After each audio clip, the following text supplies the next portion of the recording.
Why do some songs fade out at the end?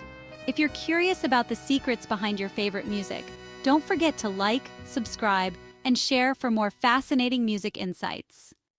With 31 tracks, the deluxe version of Taylor Swift's 2024 album, The Tortured Poets Department, may seem to go on forever. That can definitely be said of the title track.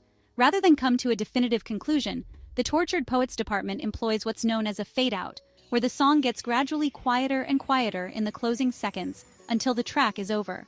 There's no final chord or sung note to signal a hard ending.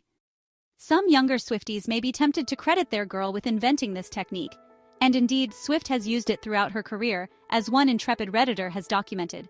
But the fade-out has been around for decades, centuries actually, if you include live musical performances. While writing his Symphony No. 45 in 1772, Austrian composer Joseph Haydn conceived of an ending whereby each member of the orchestra would stop playing and leave the stage.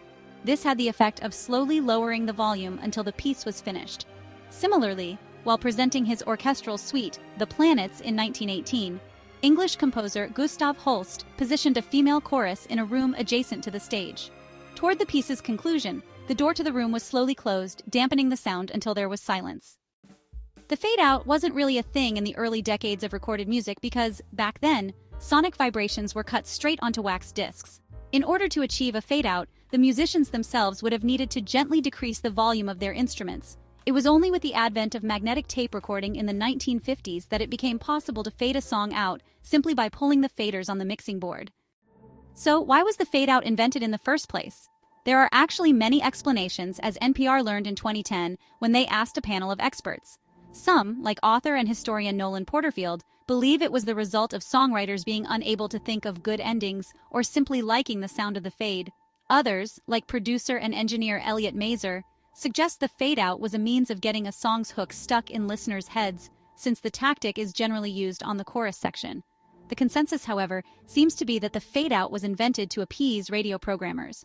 After all, pop radio favors 3-minute songs, a run length easily achieved with a fade-out, and if a tune gets progressively softer in the final seconds, it gives DJs time to talk about the next song or, whatever products they're looking to sell. The fade-out has come in and out of fashion over the years. Its heyday seems to have spanned the late 60s through the early 90s, according to a 2014 Slate piece. But honestly, it can still be heard on some of today's biggest hits. The biggest music story of 2024 prior to Taylor's Tortured Poets album was the feud between Drake and Kendrick Lamar. The song that kicked off the battle? Lamar, Future, and Metro Boomin's Like That, which, ends with a fade-out.